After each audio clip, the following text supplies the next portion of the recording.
అంత నమస్కారం అండి. మా ఛానల్ సబ్స్క్రైబ్ చేసుకోండి, లైక్ చేయండి, షేర్ చేయండి ప్లీజ్. సరే, ఒకసారి వీడియో చూడండి. చంద్రబాబు నాయుడు గారు ఎలక్షన్ ముందర ఏం చెప్పారు, నిన్న అసెంబ్లీలో ఏం చెప్పారో సరే చూడండి. సంపద సృష్టి అన్నాడు, 10 రూపాయలు సంపాదించి 15 రూపాయలు మీకు పెడతా అన్నాడు.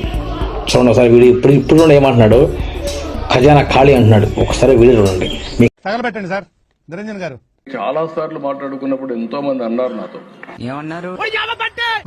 మీరు ముఖ్యమంత్రి అవుతారు, ఏదో రోజు మీరు కలెక్టర్ అవుతారు బాబు, కలెక్టర్ అవుతారు. అయిన తర్వాత మీరు ఏం చేస్తారని అడిగారు. నేను ఒకే మాట చెప్పాను, నేను చేసేది సంపద సృష్టిస్తా, ఆదాయాన్ని పెంచుతా, ప్రజలకు మెరుగైన పాలన ఇస్తా. ఇంకా చూస్తావా? సర్ప్లస్ బడ్జెట్ తో లేదు అధ్యక్ష, డెఫిసిట్ బడ్జెట్ తోనే నడుస్తా ఉంది.